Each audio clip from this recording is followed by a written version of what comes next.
Happy World Quantum Day! To celebrate, let's play a quantum game. But before we begin, you can pause the video and take a moment to get 5 coins or M&Ms or Skittles. Okay, now that you're ready, let's get started. First, let's look at a big difference between classical computers like the one you're on now and quantum computers. Classical computers use something called bits to store information and perform calculations. These bits are like a switch and can be either 0 with no electricity or 1, yes, there is electricity. Because of this setup, classical computers have to run through each of the possible solutions to a problem, one at a time, step by step. Quantum computers have what are called qubits or quantum bits.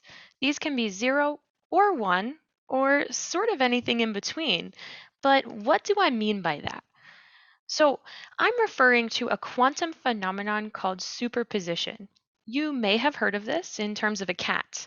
Now, this example is from my kid's favorite baby book, so it's much more friendly than the typical example you might have heard, which is why I chose it. So this baby wants to know if the cat in the box is awake or asleep. In quantum physics, we think of things in terms of probabilities. How likely is it that this cat is awake or asleep? So to us, this cat is kind of like it's in a superposition of both, which means until I open the box, he is considered both awake and asleep because we don't know yet. But when I open the box, he is definitely one or the other. Let's think of it another way, in terms of ice cream. To do that, I wanted to share with you a video about superposition that was made by a fabulous intern at the lab in Kiru. Say I give you this bowl representing a qubit and say randomly dip your spoon in and have a taste.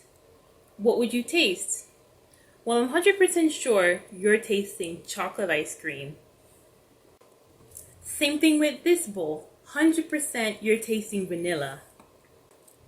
But what about this mixed bowl? What would you taste?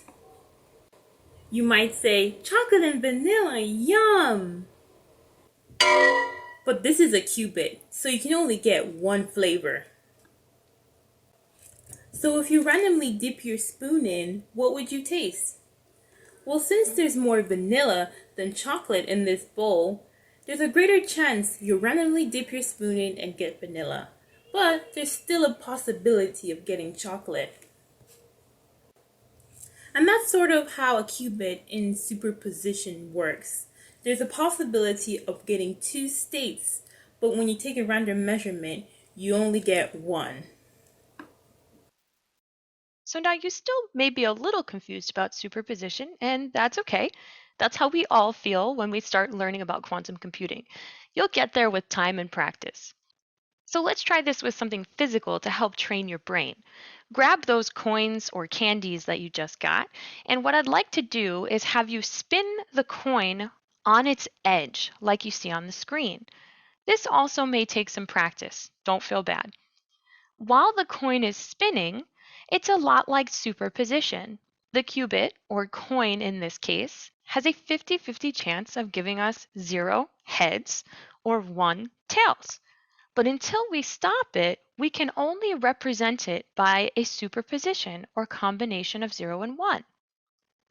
Now that you have the hang of spinning your coin into a superposition state, you want to start it spinning and then slap your hand down on it to stop it.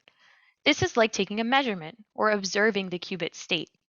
Once you do that, the superposition collapses and we are definitely going to get a 0 or a 1, or in this case, a heads and a tails.